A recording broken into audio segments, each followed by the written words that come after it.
Espero que los habitantes de esta casa, que son peludos, tienen 4 patas y dicen miau, no empiecen a decir miau muchas veces mientras yo estoy leyendo. En todo caso, les pido muchas disculpas del caso. Bueno, ahora sí, vamos a arrancar. Capítulo 11. El gambito de Torremolinos. Así resuelta la cuestión del oro francés, reanudaron la rutina. Un breve periodo de negociación formal sobre los asuntos de los prisioneros, seguido por una conversación informal y a veces una partida de ajedrez. Aquella noche abandonaron la mesa aún analizando Pamela, la extensa novela de Samuel Richardson. ¿Cree que la longitud del libro está justificada por la complejidad del relato?, preguntó Gray, inclinándose para encender un cigarro con la vela del aparador. Al fin y al cabo, además de representar un gran gasto para el editor, requiere del lector un esfuerzo considerable. Admito que en ese aspecto tengo ciertos prejuicios, comandante. Dadas las circunstancias en que leí Pamela, me habría encantado que el libro fuera el doble de largo. ¿Y cuáles fueron esas circunstancias?, preguntó Gray, ahuecando los labios para despedir un anillo de humo. Pasé varios años viviendo en una cueva de las tierras altas, comandante, dijo Fraser con ironía. Nunca tenía más de 2 o 3 libros, que debían durarme varios meses. Sí, soy partidario de los volúmenes grandes, pero debo admitir que no es una preferencia universal. Eso es muy cierto, dijo Gray. Con los ojos entornados, siguió la trayectoria del primer anillo de humo y soltó otro. Luego apagó rápidamente el cigarro y se levantó del asiento. Venga, tenemos tiempo para una partida rápida. Como contrincantes, no estaban en pie de igualdad. Fraser jugaba mucho mejor que Gray, pero este se las componía para ganar una partida de vez en cuando a fuerza de pura bravata. Aquella noche probó el gambito de Torremolinos. Era una apertura arriesgada, con el caballo de la dama. Se obligó a respirar normalmente porque efectuaba el penúltimo movimiento de la combinación. Sintió que los ojos de Fraser se posaban en él, pero no lo miró por miedo de delatar su nerviosismo. Si su adversario movía el caballo, ya no podía retroceder. Si movía el peón, todo estaba perdido. La mano de Fraser sobrevoló el tablero. Luego, súbitamente decidido, bajó para tocar la pieza, el caballo. Debió de expeler el aire con demasiado ruido, pues Fraser levantó bruscamente la mirada, pero ya era demasiado tarde. Con cuidado para evitar que su cara reflejara la expresión de triunfo, Gray enrocó. El escocés miró el tablero con el entrecejo fruncido, evaluando las piezas. Luego dio un respingo y lo miró con ojos dilatados. «¡Qué astuto, pequeño cretino!», dijo con respeto. «¿Dónde diablos aprendiste esa jugada?». «Me la enseñó mi hermano mayor», respondió Gray, perdiendo su acostumbrada cautela por culpa del éxito. Normalmente, Fraser le ganaba 7 veces de cada 10. La victoria era dulce. Su huésped emitió una risa breve y alargó el índice para tumbar delicadamente su rey. «Cabía esperar algo así de un hombre como Lord Melton», observó con desaire. Gray se puso rígido en el asiento. Fraser, al notarlo, enarcó una ceja burlona. «Se refiere a Lord Melton, ¿verdad? ¿O tiene otro hermano?» «No», confirmó Gray. Tenía los labios entumecidos, pero se lo atribuyó al cigarro. «No, solo tengo un hermano». El corazón volvía a palpitarle, pero ahora con un ritmo pesado y torpe. Ese maldito escocés. ¿Habría sabido desde un principio quién era él? «Nuestro encuentro fue breve, por necesidad», recordó Fraser seco, «pero memorable». Tomó un sorbo de su copa, observando a Gray por encima del borde. ¿Ignoraba que yo había conocido a Lord Melton en el campo de Culloden? Lo sabía. Yo combatí en Culloden. Todo el placer de la victoria se había evaporado. Gray se sintió algo asqueado por el humo. Pero no esperaba que se acordara de Hal, ni que supiera de nuestro parentesco. Como debo mi vida a ese encuentro, es difícil que pueda olvidarlo. Gray levantó la vista. Tengo entendido que no estaba tan agradecido cuando conoció a Hal en Culloden. Fraser apretó la boca. Luego le relajó. No, reconoció suavemente, sonriendo sin humor. Su hermano muy tercamente se negó a fusilarme. Entonces yo no tenía motivos para agradecerle el favor. ¿Deseaba que lo fusilara? Gray alzó las cejas. Creía tener motivos, dijo suavemente. En aquel momento. ¿Qué motivos? Gray captó la mirada de Barreno y se apresuró a añadir.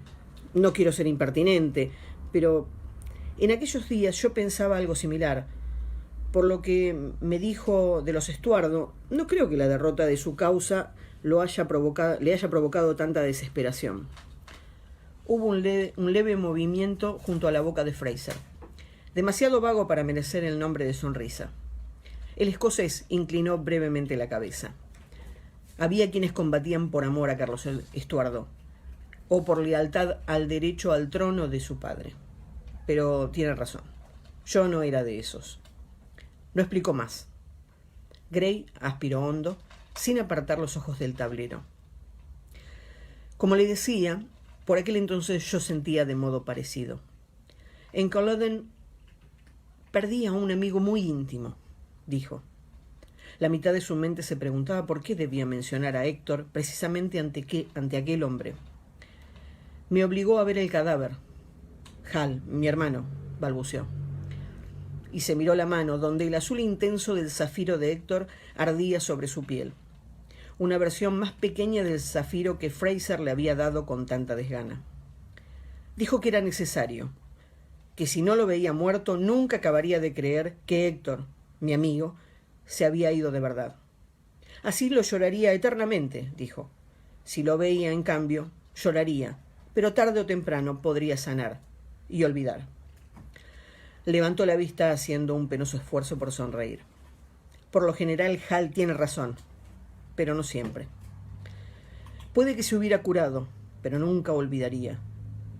Nunca olvidaría la última imagen de Héctor, inmóvil, con la cara cerúlea a la primera luz de la mañana y las largas pestañas oscuras reposando delicadamente en las mejillas como cuando dormía.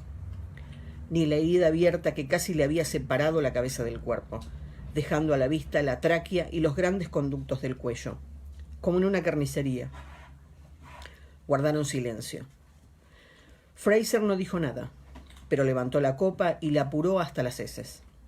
Sin decir nada, Gray llenó ambas copas por tercera vez y se arrellanó en la silla, mirando a su huésped con curiosidad.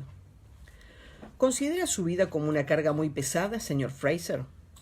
El escocés lo miró a los ojos. Quizás no tanto, respondió con lentitud. Creo que la peor carga es quizás preocuparnos por quienes no podemos ayudar. ¿Peor que no tener por quién preocuparse? Fraser hizo una pausa antes de responder. Eso es vacío, dijo al fin, pero no constituye una carga muy pesada. Era tarde. No se oía ruido alguno en la fortaleza que los rodeaba, salvo alguna pisada del soldado que montaba guardia abajo en el patio.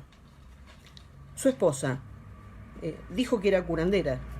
Sí, ella se llamaba Claire. Fraser tragó saliva, luego levantó la copa para beber como si tratara de aclararse la garganta. Supongo que la quería mucho, apuntó Gray suavemente. Reconocía en el escocés la misma compulsión que él había sentido momentos antes, la necesidad de pronunciar un nombre oculto, de recuperar por un momento el fantasma de un amor. Tenía intención de darle las gracias alguna vez, comandante, dijo el prisionero. Gray se sobresaltó. ¿Darme las gracias? ¿Por qué? El escocés levantó los ojos oscuros. Por aquella noche en que nos conocimos, en Carriarick, por lo que hizo en favor de mi esposa. Se acordaba, murmuró Gray ronco. No lo había olvidado. Gray reunió valor para mirarlo por encima de la mesa. No había rastros de risa en los oblicuos ojos azules. Fraser asintió con grave formalidad. Fue un digno enemigo, comandante. No podría olvidarlo. John Gray rió con amargura. Extrañamente se sentía menos inquieto de lo que esperaba ante la referencia explícita de aquel vergonzoso recuerdo. Si un niño de 16 años, cagado de miedo, le pareció un enemigo digno, señor Fraser, no me extraña que el ejército de las tierras altas haya sido derrotado. El escocés sonrió vagamente. El hombre que no se caga de miedo cuando le apuntan con una pistola a la cabeza, comandante, no tiene intestinos o no tiene cerebro. Grey rió contra su voluntad. No quiso hablar para salvar su propia vida, pero lo hizo por el honor de una dama. El honor de mi propia dama, observó su invitado con suavidad. A mi modo de ser, eso no es cobardía. En su voz era demasiado evidente el sonido de la verdad para confundirlo. No hice nada por su esposa, dijo el alcaide con bastante amargura. Ella no corría ningún peligro después de todo. Pero eso usted no lo sabía, ¿verdad?, señaló Fraser. Creía estar salvándole la vida y la virtud a riesgo de las vuestras. Con esa idea la honró. A veces lo pienso desde que la perdí. En su voz había una leve vacilación. Solo la rigidez muscular de su garganta delataba su emoción. Comprendo. Grey aspiró hondo y dejó escapar lentamente el aire. Lamento su pérdida, añadió formalmente.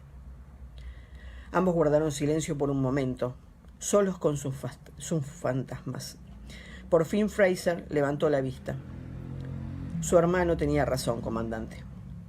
Le doy las gracias y le deseo buenas noches.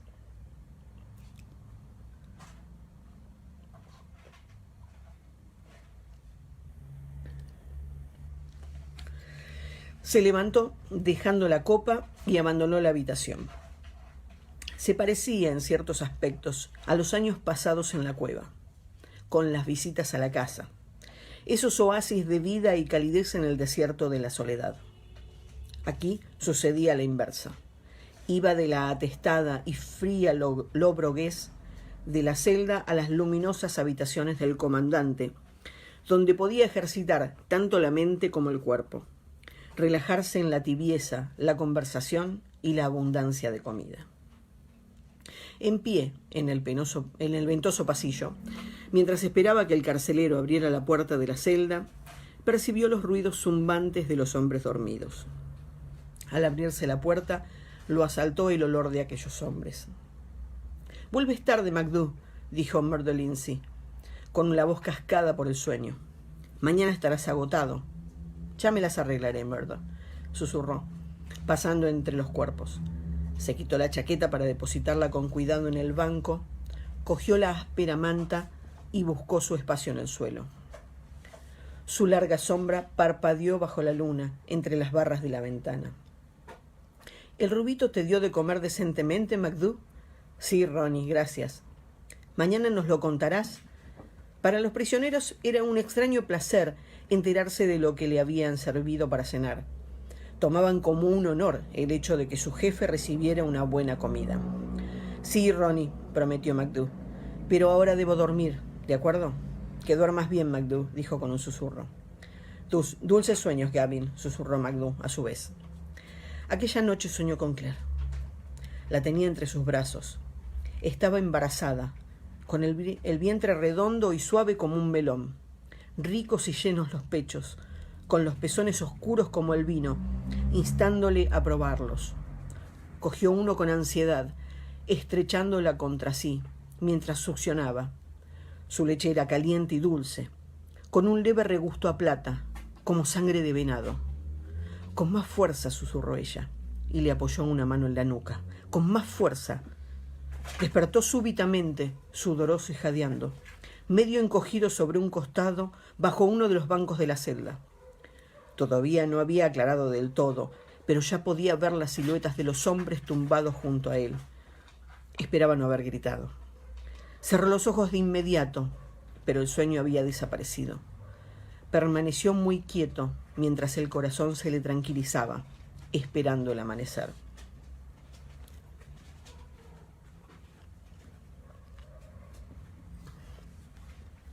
«18 de junio de 1755. Aquella noche, John Gray se había vestido con esmero. Camisa limpia y medias de seda. Lucía su propia cabellera, sencillamente trenzada y humedecida con un tónico de limón y verbena. Después de una momentánea vacilación, se había puesto también el anillo de Héctor. La cena fue buena. Un faisán que él mismo había cazado y una ensalada en deferencia a los extraños gustos de Fraser. Ya sentados frente al tablero de ajedrez, descartaron los temas de conversación más livianos para concentrarse en el juego. ¿Tomará Jerez? Fraser asintió con la cabeza, absorto en la nueva posición. Sí, gracias. Gray se levantó para cruzar el cuarto, dejando a Fraser junto al fuego. Al sacar la botella del armario, sintió que un hilo de sudor le bajaba por las costillas. No era por el fuego que ardía al otro lado de la habitación, sino por puro nerviosismo. Al regresar a la mesa, movió el alfil de la reina, sabiendo que era solo un movimiento dilatorio. Aún así, puso en peligro a la reina de Fraser. Tal vez lo obligara a sacrificar una torre. Fraser se había atado el pelo hacia atrás con un fino cordón negro, formando un lazo. Bastaría un leve tirón para desatarlo.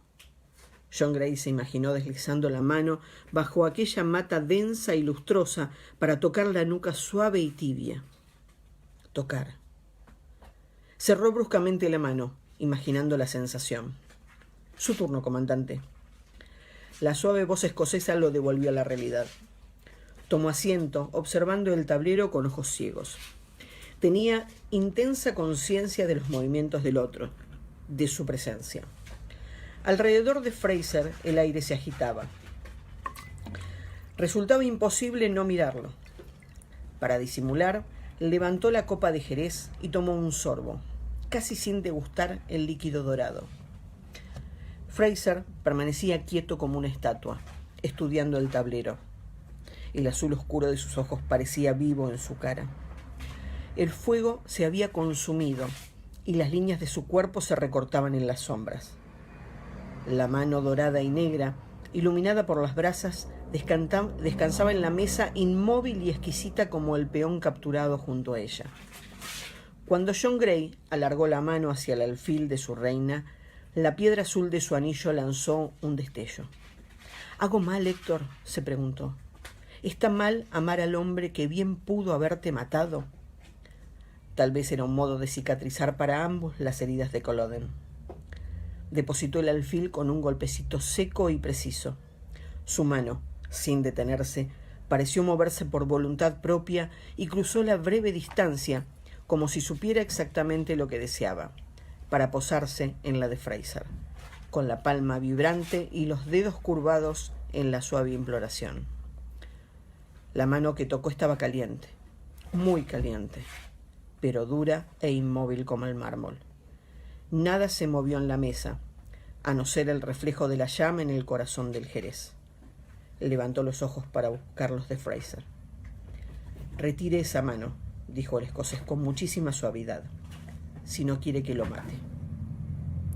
Sus dedos no se movieron, tampoco su rostro, pero Gray percibió el escalofrío de repugnancia, un espasmo de odio y disgusto que surgía desde el centro mismo de aquel hombre. De súbito oyó una vez más la advertencia de Querry, tan clara como si su predecesor le estuviera hablando al oído. Si cena a solas con él, no le dé la espalda. No había ninguna posibilidad de hacerlo. No podía moverse. No podía siquiera apartar la cara, parpadear para romper el contacto con la mirada azul que lo mantenía petrificado. Con mucha lentitud retiró la mano. Hubo un momentáneo les pido mil disculpas. Hubo un momentáneo silencio durante el cual ninguno de los dos pareció respirar.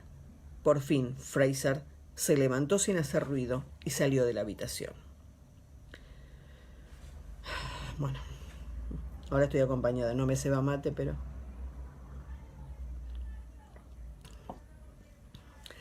Capítulo 12.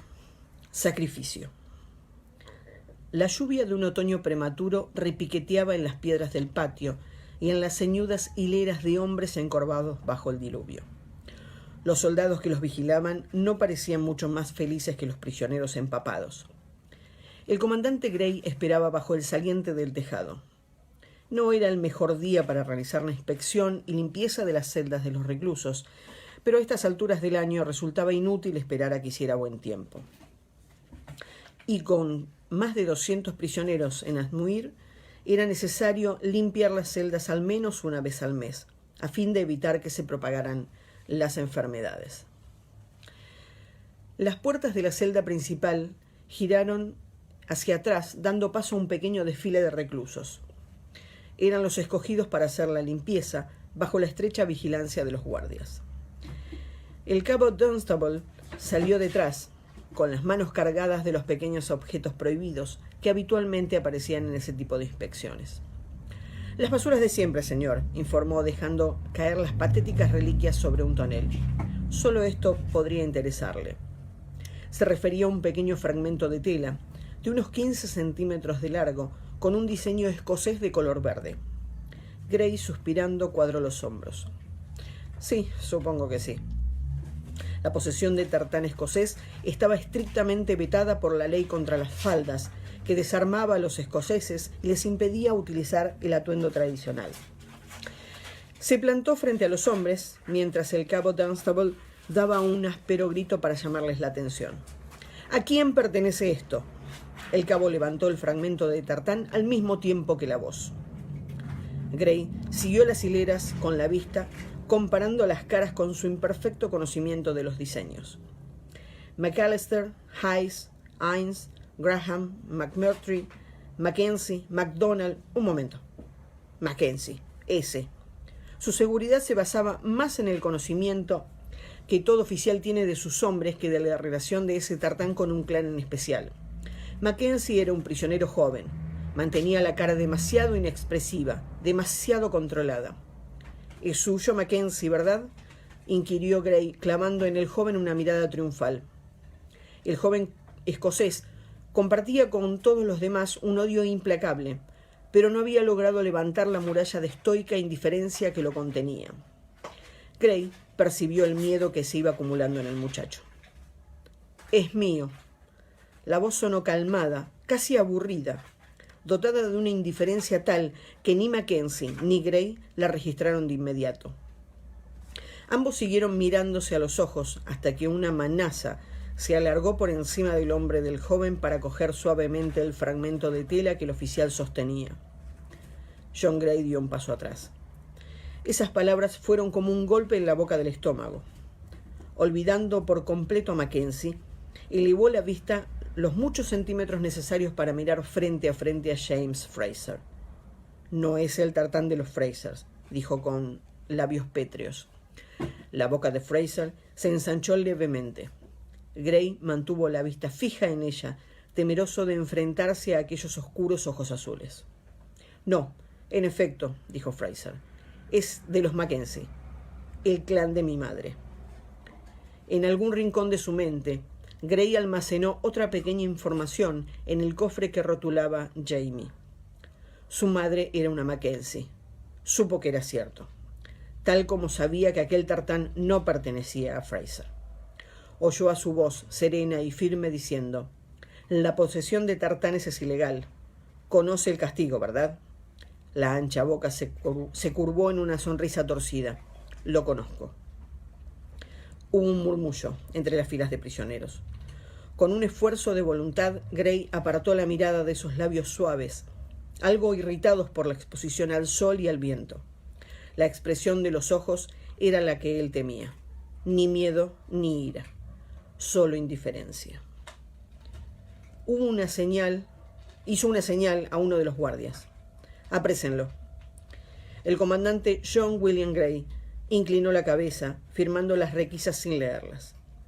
Rara vez trabajaba hasta tan avanzada la noche, pero durante el día no había tenido tiempo y los papeles se le estaban amontonando. Las requisas debían partir hacia Londres esa misma semana. Aún sentía el frío que se le había metido en los huesos aquella mañana, en el patio. El hogar estaba encendido, pero el fuego no parecía servir de nada. No trató de acercarse. Ya lo había intentado una vez y se había quedado como hipnotizado, viendo en las llamas las imágenes de la tarde. Solo pudo reaccionar cuando el calor empezó a chamuscarle los pantalones. Recogiendo la pluma, trató nuevamente de apartar la mente del patio. Era mejor no retrasar la ejecución de esas sentencias. Los prisioneros se ponían nerviosos con la expectativa y resultaba difícil controlarlos.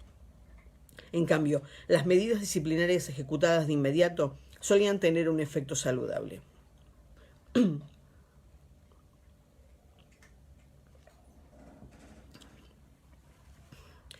Aunque se sentía helado por dentro, había dado las órdenes con celeridad y compostura. Fue obedecido con igual competencia. Se formó a los prisioneros en hileras a los 4 lados del patio y a los guardias frente a ellos, con las bayonetas preparadas para evitar cualquier reacción indeseable. Pero no hubo ninguna reacción.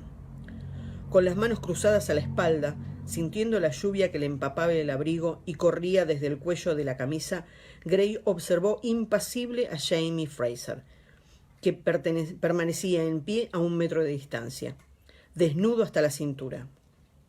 Se movía sin prisa ni vacilación, como si aquello fuera algo que ya hubiera hecho más de una vez, una tarea habitual sin mayor importancia.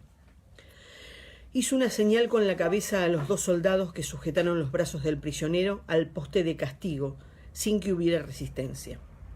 Otro gesto al sargento encargado de leer los cargos, y un pequeño arrebato de fastidio, pues el movimiento hizo caer en cascada la lluvia acumulada en su sombrero.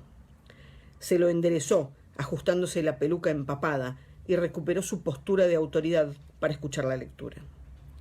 En contra de la ley contra las faldas, dictada por el Parlamento de Su Majestad, delito por el cual se aplicará la sentencia de 70 latigazos.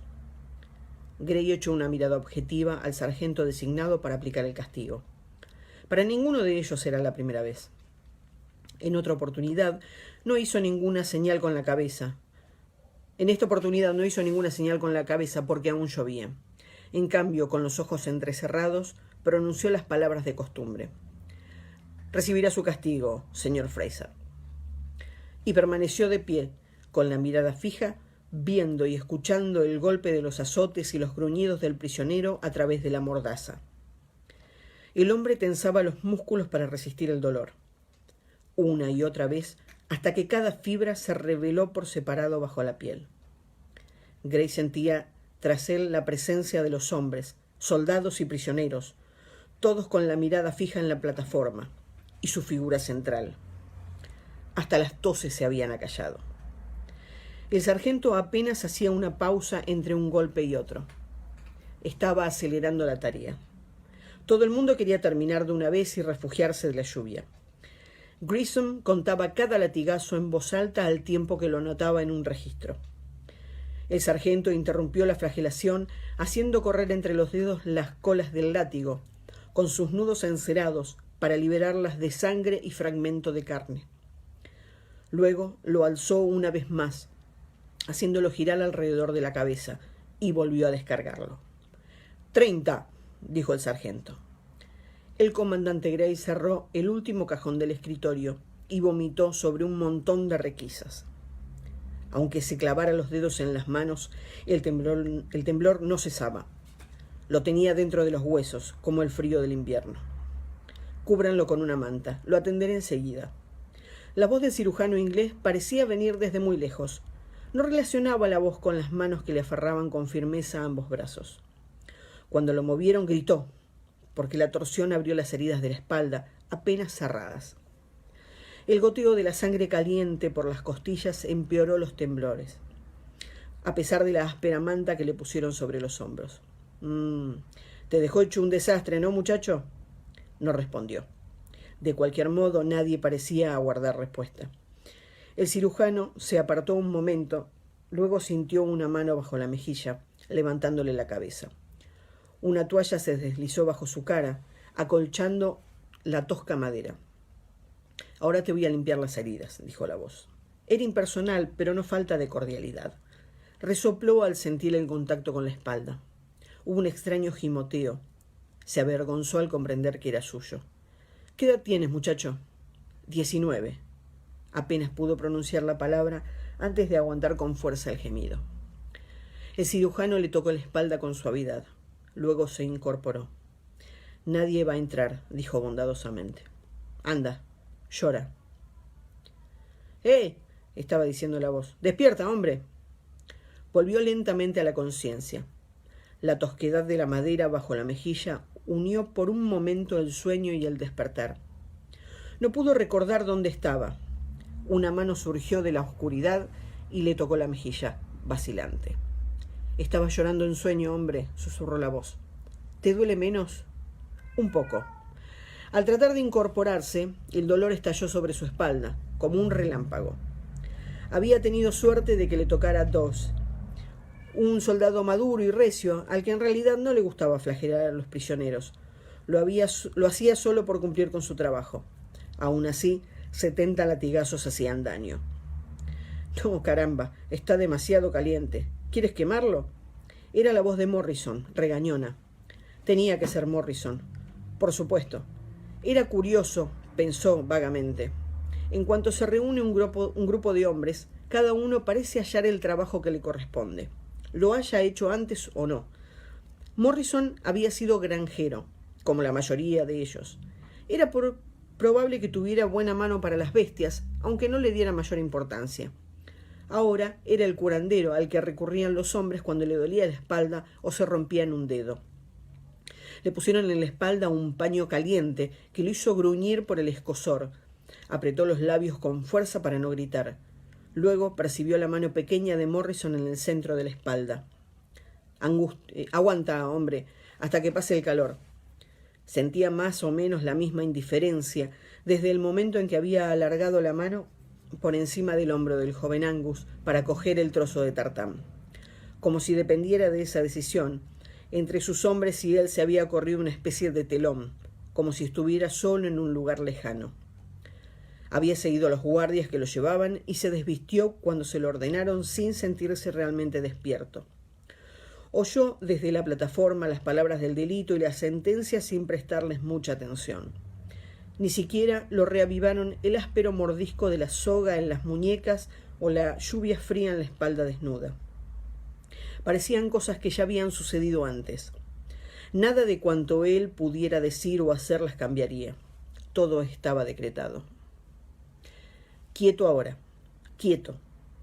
Morrison le puso una mano en el cuello para evitar que se moviera mientras le quitaba los trapos empapados para aplicarle otra cataplasma caliente, que despertó momentáneamente todos los nervios adormecidos. Una consecuencia de aquel extraño estado mental era que todas las sensaciones parecían tener la misma intensidad. «Toma, MacDo», dijo la voz de Morrison junto a su oído. «Levanta la cabeza y bebe esto». Lo golpeó el olor penetrante del whisky. Trató de apartar la cara. «No lo necesito», dijo. «Claro que sí», aseveró Morrison, con la firmeza que parecen tener todos los sanadores, como si supieran mejor que tú lo que sientes y lo que precisas. A falta de fuerzas y de voluntad para discutir, abrió la boca y sorbió el whisky, sintiendo que se le estremecían los músculos del cuello con el esfuerzo de mantener la cabeza levantada. «Un poco más. Así. Eso es», lo instaba Morrison. «Buen muchacho. Sí, así está mejor, ¿no?». Morrison movió su corpachón. «¿Y ahora? ¿Cómo está esa espalda?». «Mañana estarás más tieso que un poste, pero creo que no está tan mal. A ver, hombre, bebe un poco más». El borde de la taza presionaba su boca insistente. Morrison seguía parloteando en voz alta, en voz bastante alta, sin decir nada en especial. Había algo raro en eso. Morrison no era parlanchín. Estaba sucediendo algo, pero él no lo veía. Cuando levantó la cabeza para averiguarlo, su compañero le obligó a bajarla. «No te molestes, MacDo», le dijo con suavidad. «De cualquier modo, no puedes impedirlo». Del rincón más alejado de la celda le llegaban los sonidos subrepticios, los mismos que Morrison había tratado de impedirle oír. Algo que se arrastraba, murmullos breves, un golpe seco. Estaban golpeando al joven Angus Mackenzie. Apoyó las manos sobre el pecho, pero el esfuerzo hizo que le ardiera la espalda y la cabeza le dio vueltas. La mano de Morrison le obligó a acostarse. «Quédate quieto, MacDo». Su tono era una mezcla de autoridad y resignación. Una oleada de vértigo se abatió sobre él y sus manos se deslizaron fuera del banco. De cualquier modo, Morrison tenía razón. no podía impedirlo. Los sonidos habían cesado, exceptuando un jadeo apagado y sollozante. Relajó los hombros y no se movió cuando Morrison le quitó la última cataplasma. La corriente de aire le provocó un súbito escalofrío. Apretó los labios con fuerza para no hacer ningún ruido. Aquella mañana lo habían amordazado, de lo cual se alegraba. La primera vez que lo azotaron, años atrás, se había mordido el labio inferior casi hasta partirlo en dos. La taza de whisky presionó otra vez su boca, pero apartó la cara. La bebida desapareció sin comentarios, hacia algún lugar donde hallara una recepción más cordial, probablemente a manos de Milligan, el irlandés. Un hombre con debilidad por la bebida, otro que la detestaba, un hombre amante de las mujeres, otro... ¿De dónde venían esos dones que daban forma a la naturaleza humana? ¿De Dios? ¿Era como el descenso del Espíritu Santo, como las lenguas de fuego que se posaron en los apóstoles? Recordó la ilustración de la Biblia que su madre tenía en la sala y cerró los ojos sonriendo ante el recuerdo. Claire, su Claire. ¿Cómo saber quién se la había enviado, arrojándola a una vida para la cual no había nacido? Sin embargo, ella había sabido qué hacer y cuál era su destino, a pesar de todo. No todos tenían la suerte de conocer sus dones. A su lado hubo un cauteloso arrastrar de pies. Al abrir los ojos, solo vio una silueta, pero adivinó quién era. «¿Cómo estás, Angus?», preguntó suavemente en gaélico. El jovencito se arrodilló torpemente a su lado, cogiéndole la mano. «Estoy bien, pero vos, señor, quiero decir, lo siento». Fue por experiencia o instinto que estrechó esa mano en un gesto reconfortante. «Yo también estoy bien», dijo. «Acuéstate a descansar, pequeño Angus». La silueta inclinó la cabeza en un gesto extrañamente formal y le dio un beso en el dorso de la mano. ¿Puedo quedarme junto a vos, señor?» La mano le pesaba una tonelada, pero aún así la levantó para posarla en la cabeza del joven. Se le deslizó de inmediato, pero sintió que Angus se relajaba ante el consuelo que fluía del contacto. Había nacido para ser líder. Luego fue cambiado y rehecho para ajustarse aún más a ese destino. Pero, ¿qué pasaba con el hombre que se veía obligado a desempeñar un papel sin haber nacido para él? John Gray, por ejemplo, o Carlos Estuardo. Por primera vez en 10 años pudo perdonar a aquel hombre débil que en otros tiempos había sido su amigo. Tras haber pagado con tanta frecuencia el precio exigido por su propio don, por fin podía comprender la terrible condena de haber nacido rey sin dotes para reinar. Entonces se sintió libre de muchas cargas: la de la responsabilidad inmediata, la de la necesidad de decidir. Desapareció la ira. Tal vez se hubiera ido para siempre. Entre la bruma que se espesaba, pensó que John Gray le había devuelto su destino. Casi le estaba agradecido. Bueno, hasta acá ha llegado la lectura de hoy. Mañana seguramente otra Sassenach va a continuar esta maravillosa historia con el próximo capítulo. Les agradezco mucho que hayan estado del otro lado para compartir este momento. Y bueno, será hasta la próxima, porque tanto capítulo de acá a 8 y tal vez ya se haya sumado un 9. Bueno, dejemos de soñar. Un gusto como siempre y será hasta la próxima. Nos vemos.